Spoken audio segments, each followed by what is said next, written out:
আজ আমার বিয়ে। নিজেকে অনেক ভাগ্যবান মনে হচ্ছে, কারণ যার সাথে আমার বিয়ে হবে তার সাথে আমার প্রায় 1 বছর রিলেশন ছিল। আর আজ আমাদের ভালোবাসা পূর্ণতা পেতে চলেছে। ও, আপনাদের তো আমার পরিচয় দেওয়া হয় নাই। আমি আদনান সামিরাজ, মা বাবার একমাত্র ছেলে। আর আজ আমারই বিয়ে। আমি কিন্তু এখনো পিচ্ছি আছি, শুধু গল্পে বিয়ে হবে, বাকিটুকু পরে জানতে পারবেন। আমার যার সাথে বিয়ে হবে তার নাম ঈশা। আমরা একে অপরকে অনেক ভালোবাসি। কিছুক্ষণ পরে আমার বাবা আমার রুমে আসলো আর বলল, রাজ, তুই এখনো রেডি হওয়া বাদ দিয়ে বসে আসছিস কেন? তাড়াতাড়ি রেডি হয়ে নে, সবাই তো তোর জন্য অপেক্ষা করছে। আব্বু তুমি যাও, আমি 2 মিনিটের মধ্যে আসছি। তারপর আব্বু চলে গেল আর আমি রেডি হওয়ার জন্য ওয়াশরুমে গেলাম। কিছুক্ষণ পর রেডি হয়ে নিচে নামলাম। তখন আমার আম্মু আমার কাছে এসে বলল, বাহ, আমার ছেলেকে তো অনেক হ্যান্ডসাম লাগছে। থ্যাংক ইউ আম্মু। হুম, হয়েছে, এখন যাও, সবাই গাড়িতে অপেক্ষা করছে। আম্মু এখন আসি। আম্মুর কাছ থেকে বিদায় নিয়ে আমি গাড়িতে গিয়ে বসলাম। আর তখন আমার বন্ধুরা আমাকে নানানভাবে জ্বালাতে লাগলো। কিছুক্ষণ পরে আমি আবার শ্বশুরবাড়ি এসে পৌঁছালাম। শ্বশুরবাড়ির সবাই আমাকে অনেক আদরেই বরণ করে নিল। আমিও আমার বন্ধুরা সবাই বসে আছি। তখন আমার আব্বু আমার কাছে এসে বলল, রাজ, একটু এই দিকে আয় তো, তোর সাথে আমার কিছু কথা। জি আব্বু বলো। ঈশা অন্য ছেলের সাথে পালিয়েছে। এই কথা শোনার পর মনে হলো যেন কেউ সজোরে আমার বুকে আঘাত করলো। তাও আমি নিজেকে সামনে নিয়ে বললাম, কি বলছো এগুলা? ঈশা আমার সাথে এমন করতে পারে না। আমারও প্রথমে তাই মনে হয়েছিল, তারপর এটা দেখার পরে বিশ্বাস করতে বাধ্য হলাম। আমি বাবার হাত থেকে চিঠিটা নিয়ে পড়তে শুরু করলাম। সেখানে লেখা ছিল, প্রিয় রাজ, পারলে আমায় ক্ষমা করে দিও। তোমার সাথে রিলেশন চলাকালীন আমি আরেকজনকে ভালোবেসে ফেলি, আর সে বাংলাদেশের সবচেয়ে বড় কোম্পানি এয়ার কোম্পানিতে ম্যানেজার, আর তুমি শুধু একজন সাধারণ কর্মচারী। তাই আমি অনেক ভেবে এই সিদ্ধান্ত নিয়েছি যে আমি তোমার সাথে না, মেয়েদের সাথেই বিয়ে করব। তাই আমাকে মাফ করে দিও। ইতি ঈশা। আমি ঈশার চিঠিটা পড়ে হাসলাম আর ভাবতে থাকলাম যে মানুষ টাকার জন্য কত কিছুই না করতে পারে। ঠিক তখন ঈশার বাবা এসে আমার বাবাকে বলল, দেখুন, আমার মেয়ে যা করেছে তার জন্য আমরা অনেক লজ্জিত। তাই বলছিলাম, যদি আমার ছোট মেয়ে নিশিকে আপনার ছেলের সাথে যদি বিয়ে দিতেন। আমার ছেলেকে কি আপনার খেলনা মনে হয় যে যার ইচ্ছে তার সাথে ওর বিয়ে দিব? তখন আমি আমার বাবাকে বললাম যে আমি এই বিয়ে করতে রাজি, তাই যত তাড়াতাড়ি সম্ভব বিয়ের ব্যবস্থা করতে। এর কিছুক্ষণ পরেই আমাদের বিয়ে হয়ে যায় আর আমার নতুন বউ নিয়ে বাসায় চলে আসি। বাসায় আসার পর আমি সোজা ছাদে চলে যাই আর ভাবতে থাকি আমার জীবনটা কেমন করে হঠাৎ করে বদলে গেল। কি হওয়ার ছিল আর কি হলো। না, এরকম করে চলা যাবে না। কিছুক্ষণ পরে দেখি আমার বাবা আমার পাশে দাঁড়িয়ে আছে আর আমাকে উদ্দেশ্য করে বলল, দেখ রাজ, যা হওয়ার তা তো হয়েই গেছে, এখন আর কিছু করার নাই। তাই বলছিলাম তুই এখন ঘরে যা। আব্বু যাব। তার আগে তোমার সাথে আমার কিছু কথা আছে। এতে অনুমতি নেওয়ার কি আছে? যা বলতে চাস বল। আব্বু, আমি সব কিছুর দায়িত্ব বুঝে নিতে চাই।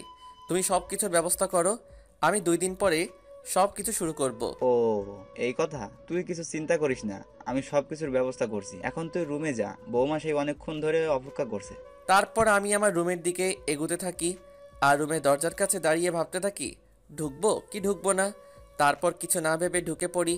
আর ঢোকা মাত্র আমার শালিকা, মানে আমার নতুন বউ, আমায় সালাম করে। তখন আমি তাকে বলি, দেখো নিশি, তুমি তো জানো আমাদের বিয়েটা কিভাবে হয়েছে। তাই আমি চাই আগে আমরা একে অপরকে ভালোভাবে জানবো, তারপর নতুন জীবন শুরু করব। উত্তরে নিশি শুধু মাথা নড়ালো। তাই বেশি কিছু না বলে নিশিকে বিছানায় আর আমি সোফায় শুয়ে পড়ি আর হারিয়ে যাই ঘুমের রাজ্যে। সকালে একটা মিষ্টি কণ্ঠে ঘুম ভাঙে। তখন আমি চোখ মেলে দেখি নিশি আমায় ডাকছে। আমি ওর দিকে তাকিয়ে নিজের চোখ সরাতে পারছি না, কারণ নিশি মাত্র শাওয়ার নিয়ে বের হলো আর ভেজা চুলে নিশিকে অসাধারণ লাগছে। তখন আবার নিশির কথায় বাস্তবে ফিরি। তাই আমি নিশিকে জিজ্ঞাসা করলাম, কি হয়েছে, এত ডাকছো কেন? নিচে সবাই নাস্তা করার জন্য ডাকছে, আপনাকে আর আমাকে, তাই। ও, তুমি একটু ওয়েট করো, আমি ফ্রেশ হয়ে আসছি।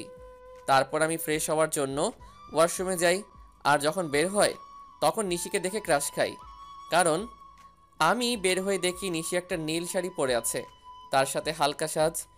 এমনিতেই আমার নীল কালার অনেক প্রিয়। আমি ভালো করে লক্ষ্য করে দেখলাম যে নিশি ভালোভাবে শাড়ি পরতে পারে নাই, কোনো রকম শুধু পেঁচিয়ে রেখেছে। এটা দেখে আমি জোরে হেসে দিলাম। আর তখন নিশি আমার কাছে এসে বলল, এ কি, আপনি পাগলের মতো হাসছেন কেন? কি আমি পাগল? নয়তো কি, পাগল না হলে কেউ এমন করে হাসে? তোমার শাড়ি পরা দেখলে যে কেউ পাগল হয়ে যাবে। দেখুন, একদম হাসবেন না। আমি শাড়ি পরতে পারি না, তাই বলে এভাবে হাসতে হবে? ঠিক আছে, আর হাসবো না। তার আগে তুমি আমার কাছে আসো, তোমায় ভালো করে শাড়ি পরিয়ে দেই। আপনি শাড়ি পরাতে পারেন? পারি। দাঁড়াও, তোমাকে পরিয়ে দেই। তারপর আমি নিশিকে শাড়ি পরিয়ে দেই, আর নিশি আমার দিকে অপলক তাকিয়ে আছে। শাড়ি পরানো শেষে আমি নিশির দিকে তাকিয়ে ওর প্রেমে পড়ে যাই, কারণ শাড়িতে নিশিকে অপরূপ সুন্দর লাগছে। আর নিশি দেখতে ঈশার থেকেও অনেক সুন্দর। আমি ওর দিকে তাকিয়ে আছি, এমন সময় নিশি আমাকে বলে, বাহ, আপনি তো দেখছি অনেক ভালো শাড়ি পরাতে পারেন। নিশ্চয়ই আপুকে পরানোর জন্য শিখেছেন।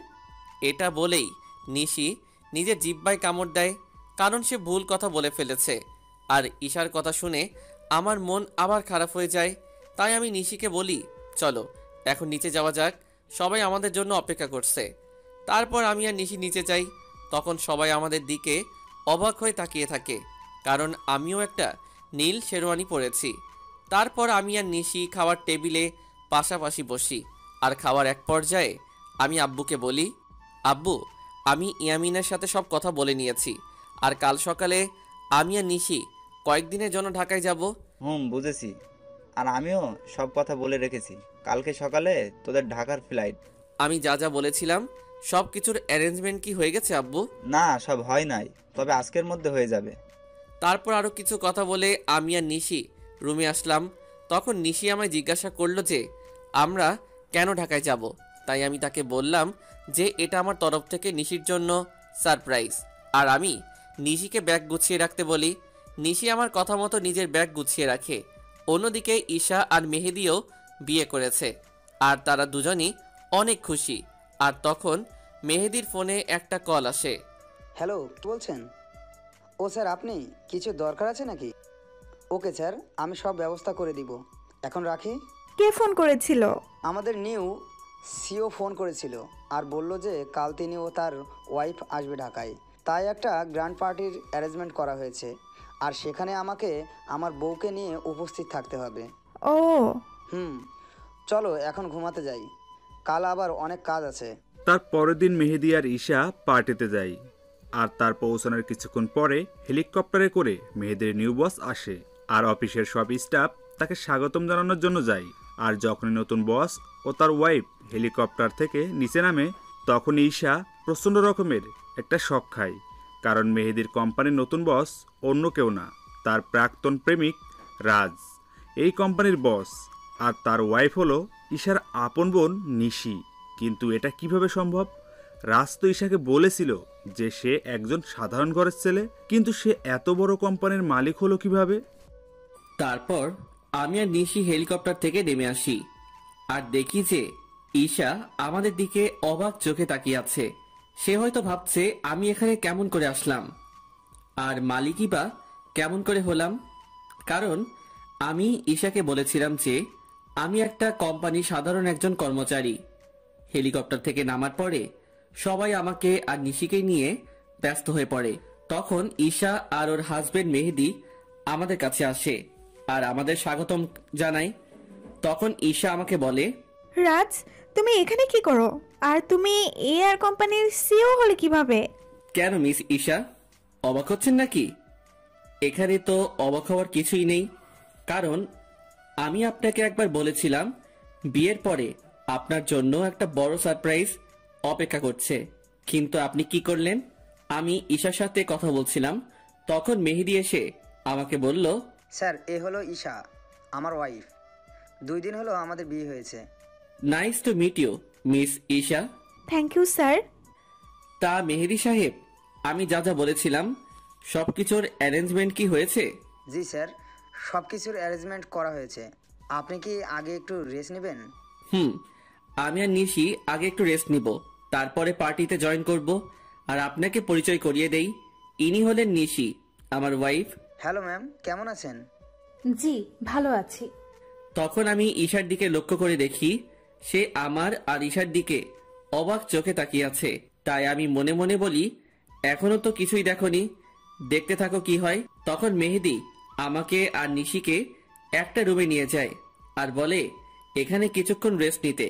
এই বলে মেহেদি সাহেব সেখান থেকে চলে যায়। তখন নিশি আমার কাছে এসে বলে, এগুলো কি হচ্ছে আমাকে কি প্লিজ বলবেন? মানে কিসের কথা বলছো তুমি?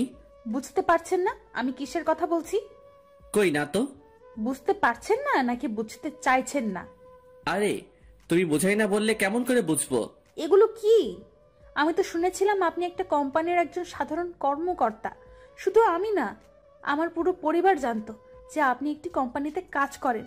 তাহলে হুট করে এত বড় কোম্পানির সিইও কেমন করে হলেন? হুট করে আমি এই কোম্পানির সিইও হই নাই। এই কোম্পানির ওনার হলো আমার বাবা, বুঝেছো? আর সেই হিসেবে আমি এই কোম্পানির সিইও। আর কেন আমি আমার আসল পরিচয় গোপন করেছি সেটা না হয় তোমাকে পরে বলবো। সেটা না হয় বুঝলাম, কিন্তু আপনি কেন আপনার আসল পরিচয় গোপন করলেন সেটা আগে বলুন। বললাম তো আমি তোমাকে সব বলবো, তার আগে তুমি কান্না বন্ধ করো। নিশিকে নিজের বুকের মাঝে জড়িয়ে নিয়ে, কেন জানি নিশির কান্নাটা আমার সহ্য হলো না। তারপর নিশিও আমায় জড়িয়ে ধরে কান্না করতে থাকলো। এভাবে কিছুক্ষণ নিশি কান্না করলো।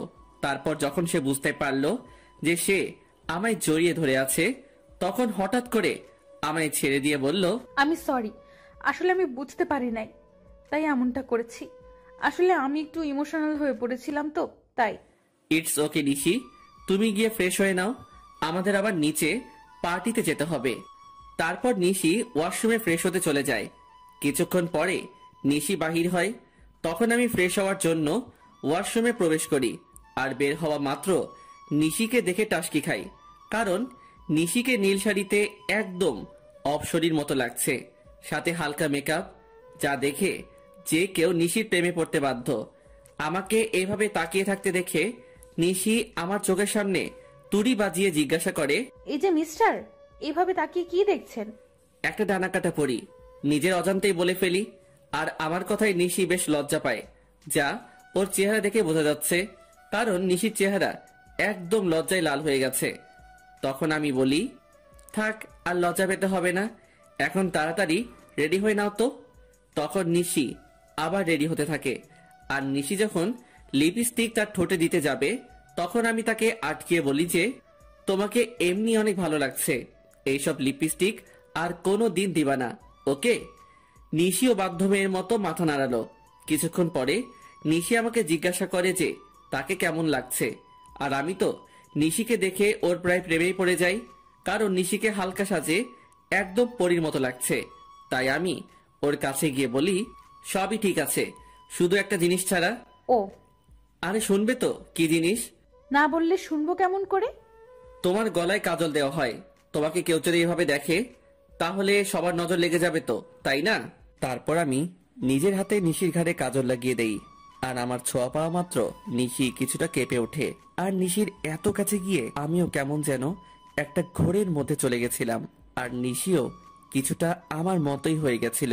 তখন আমি নিশির মুখটা উপরের দিকে তুলে আমার ঠোঁট ওর ঠোঁটের দিকে এগিয়ে নিয়ে যাই। আর যখনই আমি নিজের ঠোঁট নিশির ঠোঁটের সাথে মেলাবো, তখনই কেউ একজন রুমের মধ্যে প্রবেশ করে।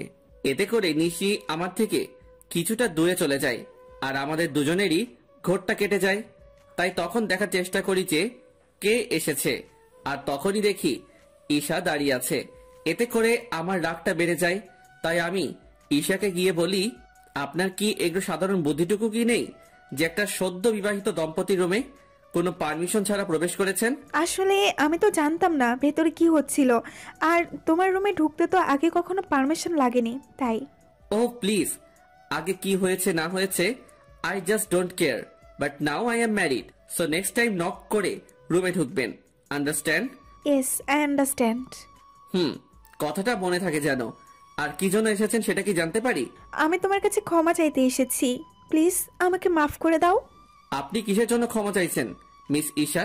সেটা কি জানতে পারি? তোমার সাথে করা অন্যায়গুলোর জন্য আমি ক্ষমা চাচ্ছি। কিছু বলতে যাব তখনই নিশি এসে বলে, আপু তুই যা করেছিস তা কত বড় অন্যায় সেটা কি তুই জানিস? জানি। তাহলে কোন মুখে তুই মাফ চাইতে এসেছিস সেটা আমাকে বল। নিশি, বোন আমার, তুই আমাকে ভুল বুঝিস না। আমি তো আমার ভুল বুঝতে পেরেছি, তাই তো আমি ক্ষমা চাইতে এসেছি। আপনি কোনো অন্যায় করেন নাই মিস ঈশা।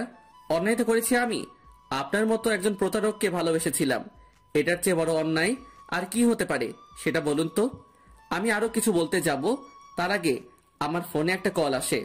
আমি কলটা রিসিভ করেই নিশিকে বলি যে তাড়াতাড়ি রেডি হয়ে নিতে। আর ফোনটা করেছিল মেহেদি, মানে ঈশার হাজবেন্ড। তারপর আমি ঈশাকে আমার রুম থেকে চলে যাওয়ার জন্য বলি। কিছুক্ষণ পর নিশি বের হয়ে আসে, আর আমি তো নিশিকে দেখে রীতিমতো টাস্কি খেয়ে যাই। কারণ নেভি ব্লু শাড়িতে নিশিকে অসাধারণ লাগছে, তার সাথে হালকা মেকআপও করেছে। আমাকে এভাবে তাকিয়ে থাকতে দেখে নিশি আমাকে বলে, এই যে মিস্টার রাজ, এইখানে দাঁড়িয়ে থাকবেন নাকি নিচেও যাবেন? যাব। আর তোমাকে কিন্তু অনেক কিউট লাগছে মিসেস রাজ। আমার মুখে মিসেস রাজ ডাকটা শুনে নিশি অনেক খুশি হয়, যা ওর মুখ দেখে বোঝা যাচ্ছিল। তখন আমি আবার নিশিকে বললাম, কি হলো, নিচে যাবে না নাকি? তারপর আমি আর নিশি দুজনেই একসাথে নিচে যাই, আর সেখানে থাকা সবাই আমাদেরকে স্বাগত জানায়। তারপর আমি নিশিকে একে একে সবার সাথে পরিচয় করিয়ে দেই, আর সবাই নিশিকে অনেক পছন্দ করে আর অনেক তারিফও করে।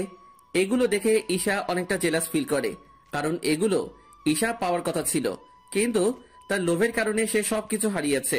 পার্টি শেষ হওয়ার পরে আমি আর নিশি নিজেদের রুমে চলে আসি। আর রুমে আসার পরে নিশি আমাকে বলে, আপনাকে একটা কথা জিজ্ঞাসা করার ছিল, যদি কিছু মনে না করেন তাহলে করব। বলো, তোমার কি বলার আছে? আপনার আর রাপুর পরিচয় হলো কিভাবে? বুঝলাম, তাহলে শুনো। তারপর আমি বলতে শুরু করলাম। আমি তখন সবেমাত্র লেখাপড়া শেষ করে দেশে ফিরেছি।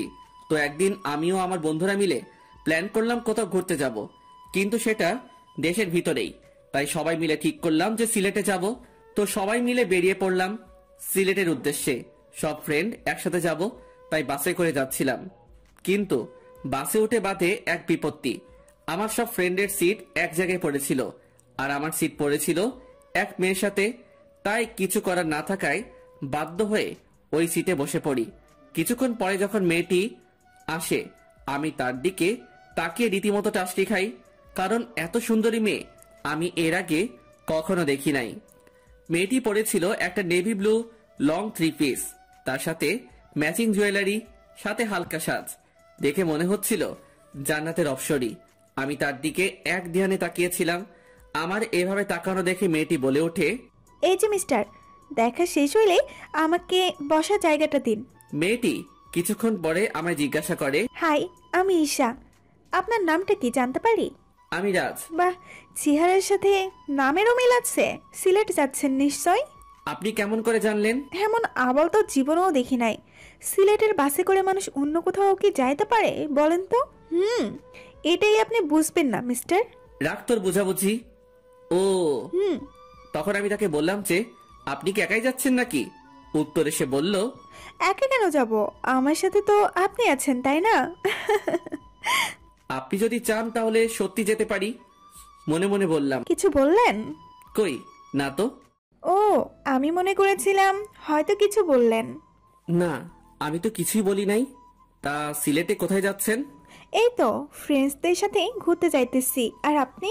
আমিও তো ফ্রেন্ডদের সাথে যাচ্ছি। আপনি কি স্টুডেন্ট নাকি জব টপ করেন? আমি হলাম। আপনি হলেন কি? না, আসল পরিচয়টা দেওয়া যাবে না। আমি একটা সফটওয়্যার কোম্পানিতে জব করি। মিথ্যা পরিচয় দিলাম। ও, তারপর ঈশার সাথে আরো অনেক কথা হলো। তখন জানতে পারলাম সে অনার্স 2য় বর্ষের ছাত্রী। এইভাবেই আমাদের পরিচয় হয়। তারপর পরিচয় থেকে ভালোবাসা। আমি আর ঈশা অনেক ভালো ফ্রেন্ড হয়ে গেছিলাম। আমরা সিলেট থেকে ফিরে এসেও একে অপরের সাথে যোগাযোগ করতাম। একদিন আমি ঈশাকে প্রপোজ করি, আর ঈশাও সেটা অ্যাকসেপ্ট করে। কিন্তু রিলেশনে থাকা অবস্থায়ও আমি আমার আসল পরিচয়টা ঈশাকে জানাইনি। আমি চেয়েছিলাম ঈশাকে এটা সারপ্রাইজ দিব, কিন্তু পরে যে আমি নিজে সারপ্রাইজড হয়ে যাব এইটা ভাবতে পারি নাই। কথাগুলো বলে নিজের অজান্তেই আমার চোখ দিয়ে পানি বের হয়ে গেছিল। সেটা বুঝতেই পারি নাই। আমি কিছুক্ষণ পরে নিশির দিকে লক্ষ্য করে দেখি সেও কান্না করছে। তখন আমি তাকে বলি, এ কি, তুমি কান্না করছো কেন? আপনি আপুকে এতটা ভালোবাসতেন, আর আপু আপনার সাথে কি করলো? যা হওয়ার তা তো হয়েই গেছে, আর এখন তুমি আমার স্ত্রী, এটাই সত্যি। আর আমি চাই এই সম্পর্কটা ভালোভাবে নিভাতে।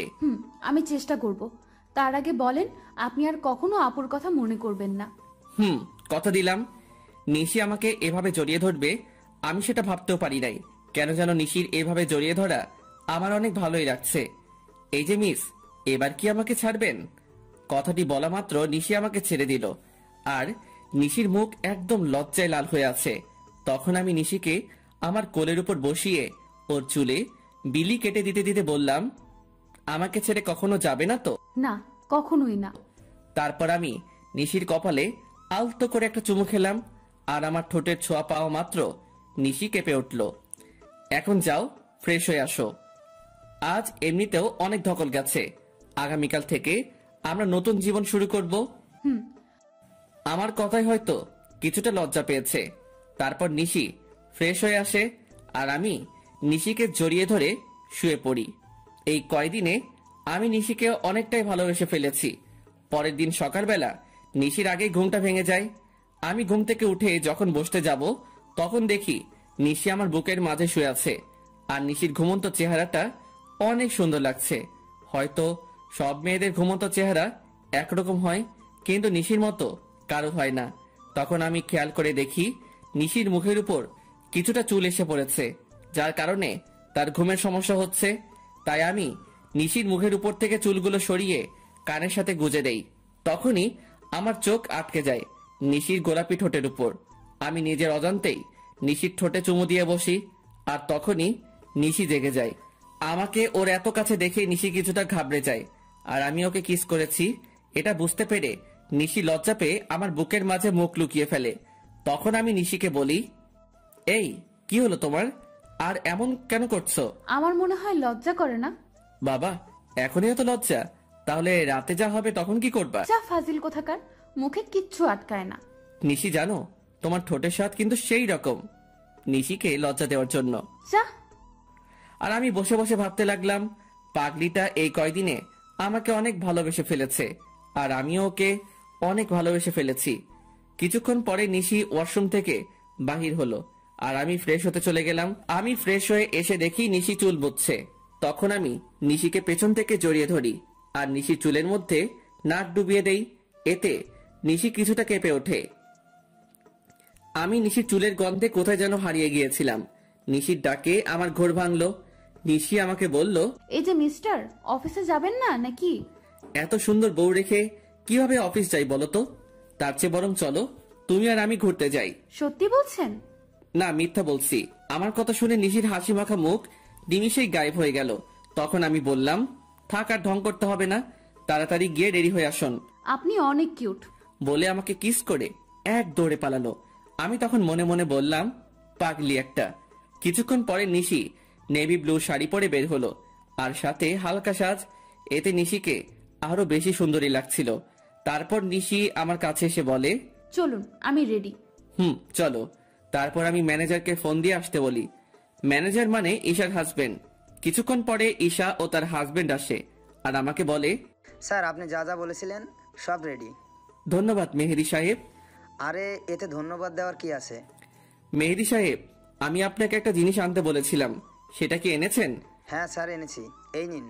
তখন আমি নিশিকে ডাকি আর জিজ্ঞাসা করি, এটা কেমন হয়েছে? আপনাদের তো বলতেই ভুলে গিয়েছি, ওই প্যাকেটের মধ্যে একটা নেকলেস ছিল, যেটা আমি নিশির জন্য আনতে বলেছিলাম। Wow, it's gorgeous. এবার পড়ুন দেখি। এটা আমার জন্য? এবার পড়ুন তো। না, আপনি আমাকে পরিয়ে দিন। তো কি আর করার, সবার সামনে আমি নিশিকে নেকলেসটা পরিয়ে দিলাম। পরানোর পর ঈশার দিকে তাকিয়ে দেখি সে কেমন করে যেন তাকিয়ে আছে নিশির দিকে। হয়তো সে এটা ভাবছে যে যা ওর পাওয়ার কথা ছিল সেটা তার ছোট বোন পাইতেছে। তারপর আমি আর নিশি ঘুরতে বাহির হলাম। সারাদিন ঘোরাঘুরি করে যখন নদীর ধারে গিয়ে বসলাম, তখন নিশি বলল যে সে ফুচকা খাবে। অনেক বোঝানোর পরেও কোনো লাভ হইল না, তাই তাকে ফুচকা খেতে নিয়ে গেলাম। আর আমি নিশির ফুচকা খাওয়া দেখে অবাক না হয়ে পারলাম না।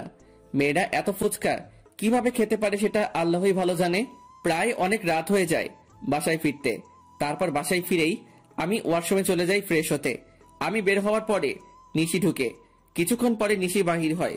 তখন আমি নিশিকে গিয়ে পেছন থেকে জড়িয়ে ধরি আর বলি, সকালে কি বলেছিলাম মনে আছে?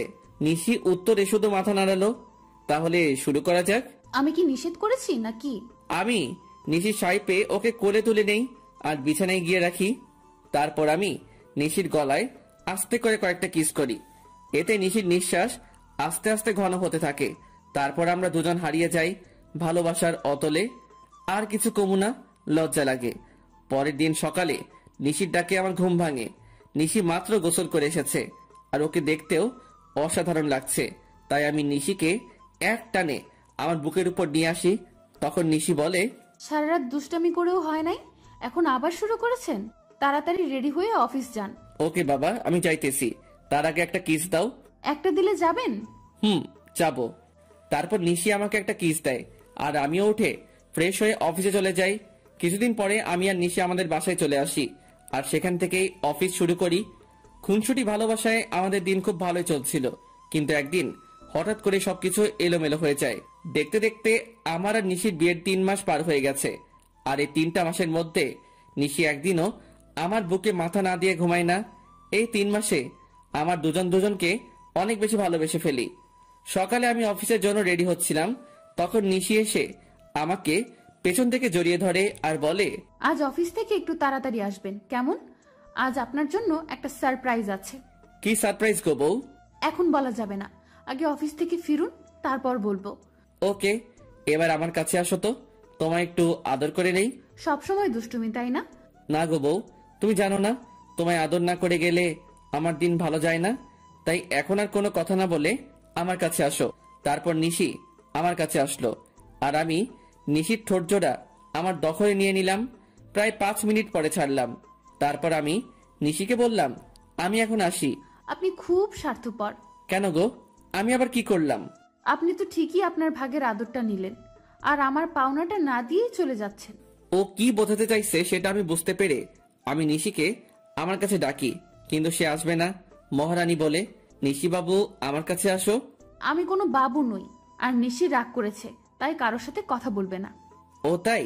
দেখি এবার নিশি কেমন করে রাগ করে থাকে। এই বলে নিশিকে আমার কাছে নিয়ে এসে ওর কপালে একটা ভালোবাসার পরশ এঁকে দেই আর নিশি আমাকে শক্ত করে জড়িয়ে ধরে। নিশি সোনা, এবার ছাড়ো, আমার তো অফিসে লেট হয়ে যাচ্ছে। আর একটু থাকি না। না বাবু, আবার পরে থেকো, আমি এখন অফিসে যাব যে। ওকে, সাবধানে যাবেন কিন্তু। যথা আজ্ঞা মহারানী। যাও বৎস।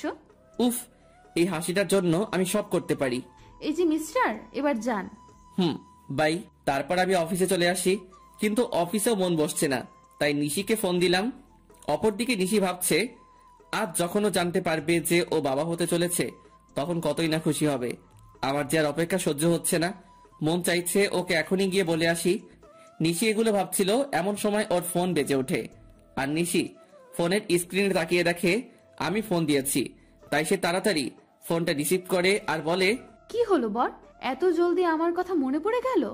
গো বউ, তোমার কথা তো সবসময় মনে পড়ে, কিন্তু কি করব বলো?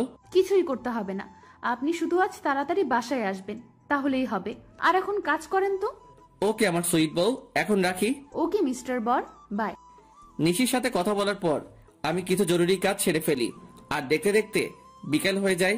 তাই আমি বাসায় যাওয়ার জন্য রেডি হয়ে নেই।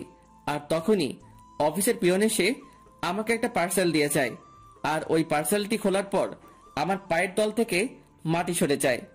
পার্সেলটিতে অনেকগুলো ছবি ছিল আর সবগুলো ছবি নিশি আর একটা ছেলের। ছবিতে নিশি ছেলেটার সাথে অনেক ঘনিষ্ঠ অবস্থায় আছে, যা দেখার পরে আমার চোখ দিয়ে অবাধ ধারায় পানি পড়ছে। শেষে কিনা নিশিও আমায় ধোকা দিল। আমি আর কিছু ভাবতে পারছিলাম না। তখনই নিশির ফোন আসে আর ও বলে, অনিচ্ছা থাকা সত্ত্বেও আমি ফোনটা রিসিভ করি।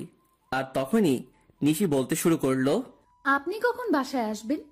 আজকে আপনার তাড়াতাড়ি আসার কথা, তাহলে এত লেট করছেন কেন? এখন আমি অনেক ব্যস্ত আছি, তাই আসতে লেট হবে। কিন্তু আপনি তো আমায় প্রমিস করেছিলেন যে আজ তাড়াতাড়ি বাসায় ফিরবেন। তুমি এত বেশি কথা বলছো কেন? বললাম না আমি ব্যস্ত আছি, তারপরেও একই কথা বারবার বলে যাচ্ছ। অনেক রেগে আর জোরে কথাটা বললাম। এতে নিশি অনেকটাই ভয় পায়। অপর পাশ থেকে ফুপিয়ে ফুপিয়ে কান্নার আওয়াজ আসছে। অন্য সময় হলে হয়তো আমি ওকে সান্ত্বনা দিতাম, কিন্তু এখন ওর কথা ভাবতেও আমার অসহ্য লাগছে। আচ্ছা ঠিক, কিন্তু আরো কিছু বলতে যাবে তার আগে আমি ফোনটা কেটে দেই। ফোন রেখে আমি চেয়ারে বসে পড়ি, আর তখনই আমার চোখ যায় ছবিগুলোর দিকে। কারণ ছবির অপর পাশে একটা নম্বর লেখা ছিল, তাই আমি ওই নম্বরে ফোন দেই। আর ফোনটা রিসিভ করে একজন ছেলে, সে ফোনটি ধরে বলতে শুরু করে, আরে মিস্টার রাজ, এত তাড়াতাড়ি ফোন করলেন যে? কে আপনি, আর আমাকে কেমন করে চিনলেন? আমি কে সেটা না হয় দেখা করেই আপনাকে বলবো। আমি কোনো অচেনা লোকের সাথে দেখা করি না। আমি সেটা জানি মিস্টার রাজ, তাই তো বলছিলাম যদি ছবিগুলোর ব্যাপারে জানতে চান তাহলে আমার সাথে দেখা করুন। আমি কি করব বুঝতে পারছি না। আমাকে তো জানতেই হবে এই ছবি ছেলেটাকে, আর নিশির সাথেই বা তার কি সম্পর্ক। তাই আমি সেই লোকটির সাথে দেখা করার জন্য রাজি হয়ে যাই, আর সেই লোকটি আমাকে একটা ঠিকানা দেয়। তাই আমি দেরি না করে বেরিয়ে পড়ি, আর কিছুক্ষণের মধ্যে সেখানে পৌঁছে যাই। সেখানে পৌঁছানো মাত্র আমি লোকটিকে ফোন দেই, কিন্তু লোকটি ফোন ধরছে না। আমি বেশ কয়েকবার ফোন দেই, কিন্তু প্রতিবারই ব্যর্থ হই। আমি প্রায় ঘন্টাখানিক ধরে অপেক্ষা করছিলাম। তখন কেউ একজন বলে উঠল, অপেক্ষা করার জন্য ধন্যবাদ। আমি পিছনে তাকিয়ে দেখি লোকটি আর কেউ নয়, নিশির সাথে যার ছবি রেখেছিলাম এটি সেই লোক। তবুও আমি মাথা ঠান্ডা রাখার চেষ্টা করে বলি, আমাকে এখানে ডাকার কারণ কি, আর আপনি বা কে? আমি সাজিদ রহমান। আমি আর নিশি একে অপরকে অনেক ভালোবাসি, সেটা বলার জন্যই আপনাকে ডেকেছি। লোকটির কথা শুনে আমার মাথা গরম হয়ে গেল, তাই আমি রাগের মাথায় লোকটিকে মারতে শুরু করলাম। এমন সময় আমি একাই থেমে যাই, আর তাকে বলি, আপনি যেটা বলছেন সেটা সত্যি, এটা আমি কিভাবে বিলিভ করব? সেজন্যই তো আমি আপনাকে ছবিগুলো পাঠিয়েছি, আর এখন বিলিভ করা আর না করা সেটা আপনার ব্যাপার। আমি কি বলবো কিছু ভেবে পাচ্ছিলাম না, কারণ ছবিতে নিশি আর সাজিদকেই দেখা যাচ্ছে। তাই আর কথা না বাড়িয়ে লোকটিকে বললাম, নিশি যদি আপনাকে ভালোবাসে তাহলে সে আপনাকে কেন বিয়ে করলো? বিয়েটা কিভাবে হয়েছে সেটা আপনি নিশ্চয় জানেন রাজ। তাহলে নিশি কেন 3 মাস আমার সাথে থাকলো? সেটার কারণ আছে, আর কারণটা হলো আপনার সম্পত্তি। আর আপনারা যেদিন ঢাকায় যান সেদিন আমার আর নিশির পালানোর কথা ছিল, কিন্তু যখন আমরা জানতে পারলাম যে আপনি একজন স্বনামধন্য ব্যবসায়ী, তখন আমি আর নিশি আপনার সম্পত্তি হাতিয়ে নেওয়ার প্ল্যান বানাই। লোকটির কথা শুনে আমার কষ্টের মাত্রাটা আরো বেড়ে গেল, কারণ প্রথমে টাকার জন্য ঈশা আমার সাথে বেইমানি করলো, আর এখন আমি যাকে সবচেয়ে বেশি ভালোবাসি সেও আমার সাথে। না, আর কিছু ভাবতে পারছি না। তাই আমি হোটেল থেকে বের হয়ে আসি, আর আমার উকিলকে ফোন দিয়ে ডিভোর্স পেপারটা তৈরি করতে বলি। তাও মাত্র 1 ঘন্টার মধ্যে। উকিলের কাছ থেকে ফিরতে ফিরতে প্রায় রাত 1টা বেজে যায়। তাই আমি বাসার কাউকে বিরক্ত না করে আমার কাছে যে চাবি ছিল সেটা দিয়ে দরজা খুলে ভিতরে যাই, আর ভিতরে গিয়ে দেখি নিশি বসে বসে ফুপিয়ে ফুপিয়ে কান্না করছে। যেখানে আমার কষ্ট হওয়ার কথা সেখানে আমার প্রচুর রাগ হচ্ছে। তখন আমি নিশির কাছে গিয়ে বলি, বাহ, অভিনয় তো খুব ভালোই করতে জানো দেখছি। আমার এরকম আচমকা কথা শুনে নিশি কিছুটা ভয় পেয়ে যায়। পরে সে নিজেকে সামনে নিয়ে বলে, মানে আপনি কি বলতে চাইছেন? আমি কি বলতে চাইছি সেটা বুঝতে পারছো না, নাকি বোঝার চেষ্টা করছো না? কি বলছেন এইসব? আমি তো কিছুই বুঝতে পারছি না। Enough is enough Nishi, and don't touch me. Please Raj, tell me what happened with you. Please tell me. আর কত অভিনয় করবে নিশি, আর কত? আমি অভিনয় করছি। হ্যাঁ, তুমি অভিনয় করছো, তার প্রমাণ এগুলো। নিশি ছবিগুলো দেখে আরো কান্না শুরু করে দিল, আর আমাকে এসে জড়িয়ে ধরলো। কিন্তু আমি এবার রাগটা কন্ট্রোল করতে না পেরে নিশিকে সজোরে একটা চড় মারি। এই প্রথম আমি ওর গায়ে হাত তুললাম, আর তোকে না বললাম তুই আমাকে ছুবি না, তাও কেন আমাকে ছোঁয়ার চেষ্টা করছিস? আর এই নে, তুই যার জন্য এত অভিনয় করেছিস, আমার সমস্ত সম্পত্তি আমি তোর নামে লিখে দিয়েছি, আর আমাকেও মুক্তি দে। তারপর আমি ওর দিকে ডিভোর্স পেপার আর সম্পত্তির পেপারস এগিয়ে দেই। তখন নিশি বলে, বেশ, আপনি যখন আমার থেকে মুক্তি চান তবে তাই হোক। এই বলে নিশি ডিভোর্স পেপারে সাইন করে দেয়। আর শুনুন মিস্টার রাজ, আপনার সম্পত্তির আমার কোনো প্রয়োজন নেই, তাই এগুলো আপনার কাছেই রাখুন। কথাগুলো বলে নিশি কান্না করতে করতে বাড়ি থেকে বের হয়ে গেল। আমার অনেক ইচ্ছা হচ্ছিল ওকে আটকাবার, কিন্তু সেই অধিকারটা আর আমার নেই। এখন নিশিকে ছাড়াই আমাকে থাকতে হবে। 1 বছর পর নিশি আমায় ছেড়ে গেছে, প্রায় 1 বছর হলো। এই 1 বছরে এমন কোনো রাত নেই যে রাতে আমি নিশির জন্য চোখের জল ফেলি নাই। কিন্তু এই 1 বছরে আমি নিশির কোনো খোঁজ করি নাই, হয়তো রাগের বশে। এই 1 বছরে আমি কারোর সাথে ভালো করে কথা বলি নাই। সারাদিন অফিসের কাজে নিজেকে ব্যস্ত রেখেছি, আর রাতে নিশির সাথে কাটানো মুহূর্তগুলো ভেবে কষ্ট পেয়েছি। প্রতিদিন ওর মতো আজ সকালে অফিস যাচ্ছিলাম, তখন আম্মু এসে আমায় বলল, বাবা রাজ, আর কতদিন নিজেকে এভাবে কষ্ট দিবি বল? যার জন্য এত কষ্ট পাচ্ছিস সে কি 1 বছর একবার তোর খবর নিয়েছে? আহ আম্মু, এত ঘুরিয়ে পেঁচিয়ে কথা না বলে কি বলতে চাও সেটা বলো তো। বলছিলাম কি, তুই এবার একটা বিয়ে করে নে। আর কতদিন নিজেকে এভাবে কষ্ট মাঝে রাখবি বল? আমি তোমায় আগেও বলেছি আর এখনো বলছি, আমি কোনো বিয়ে করতে পারবো না। তোকে আমার দিব্যি, তুই আর বিয়ে তো অমত করবি না। কিন্তু আম্মু। আর কোনো কিন্তু নয়। আচ্ছা ঠিক আছে, তুমি যখন বলছো তখন তাই হোক, কিন্তু আমাকে এসবের মধ্যে টানবে না, আর বিয়েটা যাতে একদম সাধারণভাবে হয়। আচ্ছা, তুই যা বলবি তাই হবে। আসলে আমি আম্মুর মুখের দিকে তাকিয়ে বিয়েতে রাজি হলাম, কারণ এই 1 বছর আম্মু অনেক কষ্ট পেয়েছে। তারপর আমি অফিসে চলে আসি, কারণ আজ অফিসে নতুন পিএ নেওয়া হবে। ওর আমি আমার কেবিনে চলে যাই আর ম্যানেজারকে ডাকি। May I come in sir? Yes, come in. Sir, আপনার পিএর জন্য 3 জনকে সিলেক্ট করা হয়েছে, যদি আপনি একবার দেখে নিতেন। অবশ্যই দিন, আমি দেখতেছি। আমি ফাইলগুলো চেক করছিলাম, এমন সময় আমার চোখ আটকে গেল একটা ফাইলে। তাই আমি ম্যানেজারকে বললাম, ম্যানেজার সাহেব, এই মেয়েটাকে নিন, আর তার আগে কন্ট্রাক্ট পেপার সাইন করিয়ে নেবেন। Okay, I take leave now. Sure, you can. সেদিনকার মতো অফিসের সমস্ত কাজ শেষ করে বাসায় আসলাম, আর আসামাত্র আম্মু বলল, আমি একটা মেয়ে পছন্দ করছি, যদি তুই একবার দেখে নিতি। তার কোনো দরকার নেই, আর আমি বিয়েটা 1 মাস পরে করতে চাই। কিন্তু তুই। প্লিজ আম্মু, একটু বোঝার চেষ্টা করো। আচ্ছা ঠিক আছে। তারপর আমি আমার রুমে চলে আসলাম আর ফ্রেশ হয়ে ঘুমিয়ে পড়লাম।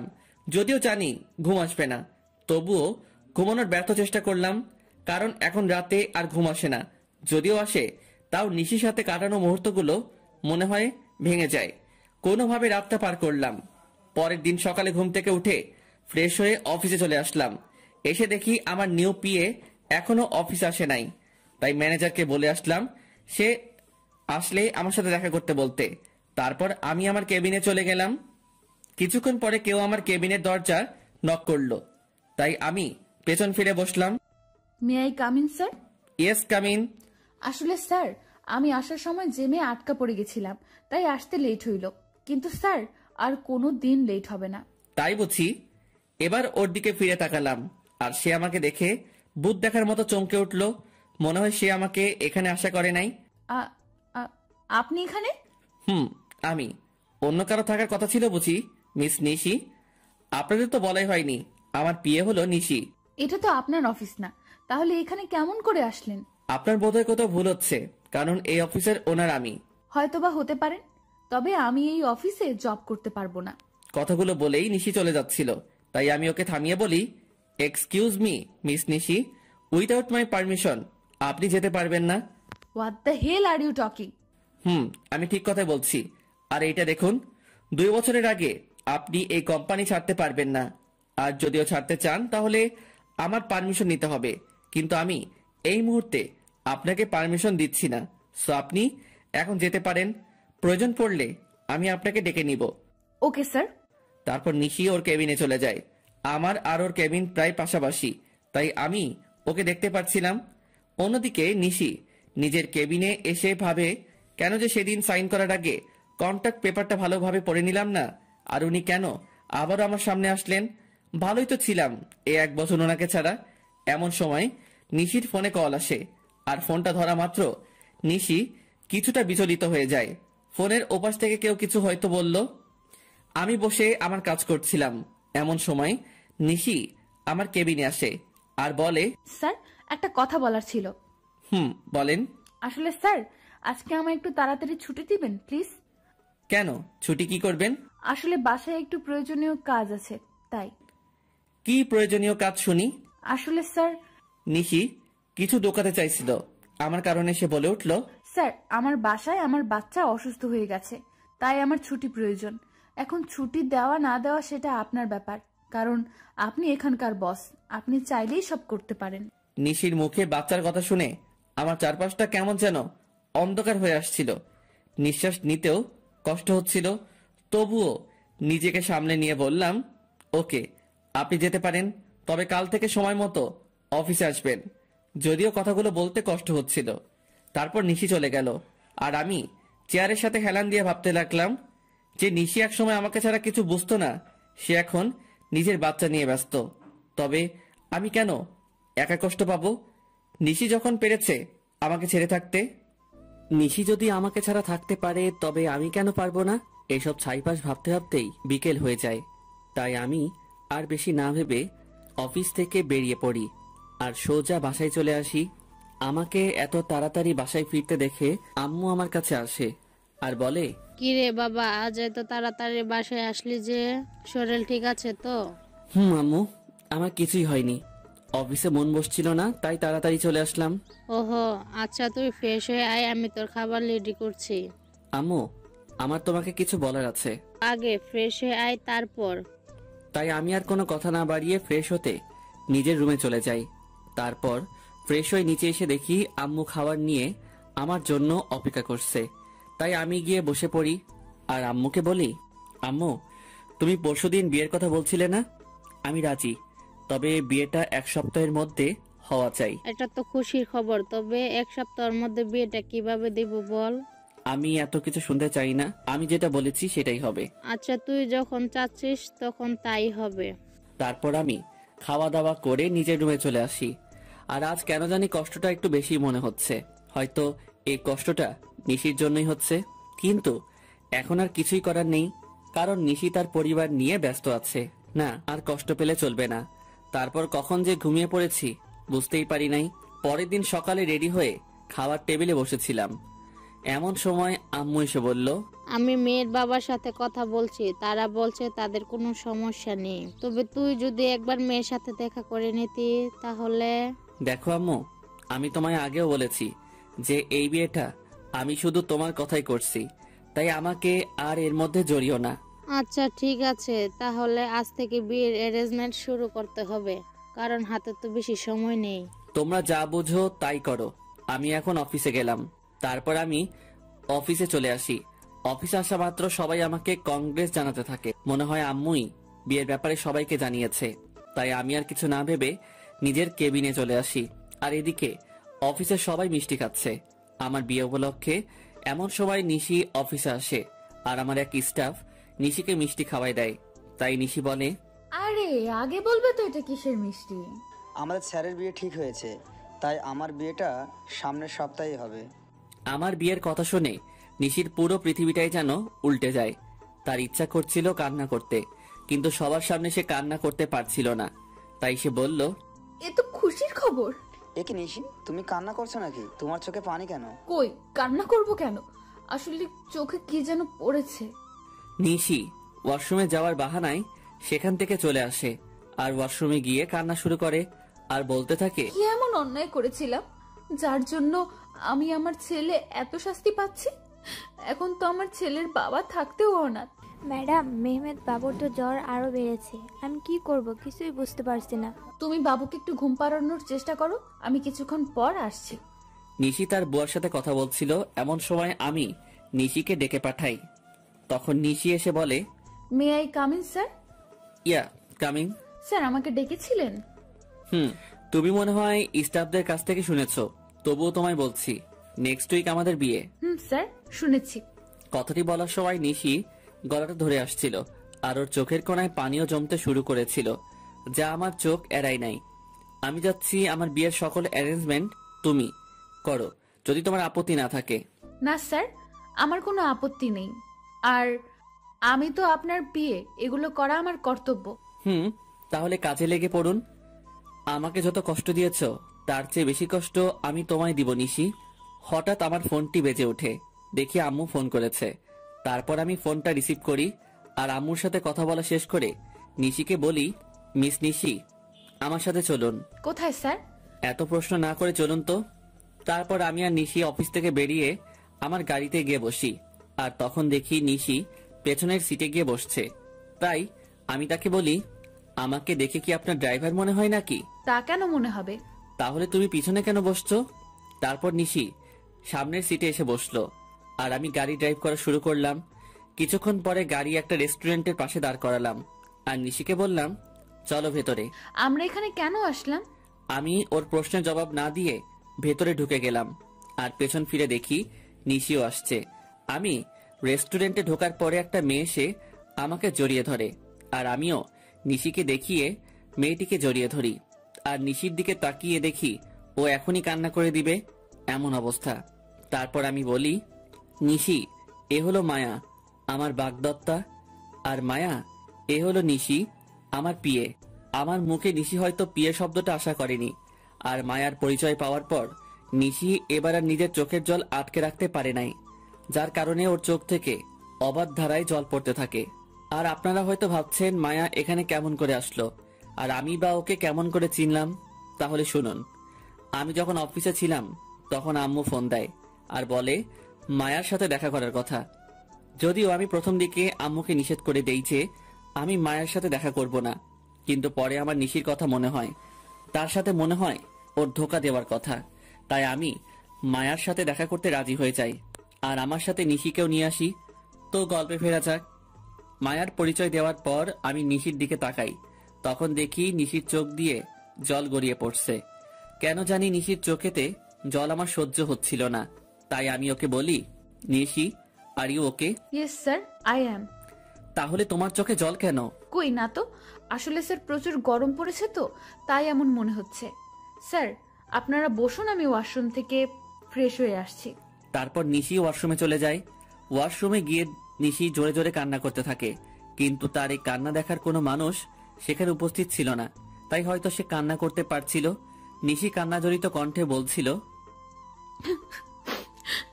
হে আল্লাহ, আমার সাথে কেন এরকম হয়?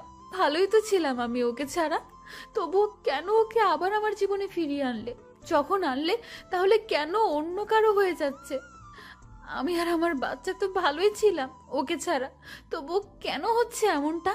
আমার বাচ্চা কি কোনোদিনও তার বাবার পরিচয় আর আদর পাবে না? কিন্তু নিশি কোনোভাবেই নিজের কান্না থামাতে পারে না।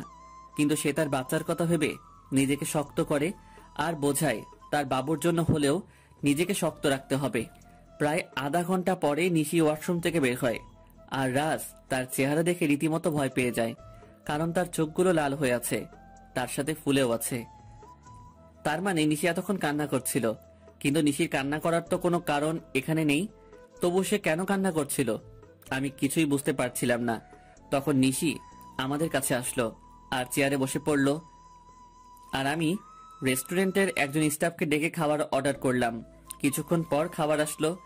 আমি নিশিকে দেখানোর জন্য মায়াকে নিজের সাথে খাইয়ে দিচ্ছিলাম, আর এটা দেখে নিশি আর ঠিক থাকতে পারল না, তার চোখগুলো আবার জলে ভরে গিয়েছিল। তাই সে এগুলো আড়াল করার জন্য বলল, স্যার আমার এখন যেতে হবে, এমনিতেও আমার অফিস টাইম শেষ হয়ে গেছে। তুমি তো কিছুই খেলে না, খাওয়া শেষ করে তারপর যাও। না স্যার, এখন আর খাইতে মন চাচ্ছে না। ওকে, তাহলে যাও। আর কাল থেকে আমার বিয়ের অ্যারেঞ্জমেন্টের সকল কাজ শুরু করে দিও। যদি কারো সাহায্য প্রয়োজন হয় তাহলে আমাকে বইলো। ঠিক আছে স্যার, আমি এখন আসি। তারপর নিশি চলে যায় আর আমিও মায়া কিছু গল্প করতে থাকি। যদিও মায়ের সাথে কথা বলার কোনো ইচ্ছা আমার নাই, তাও আম্মুর কথা ভেবে বলছিলাম।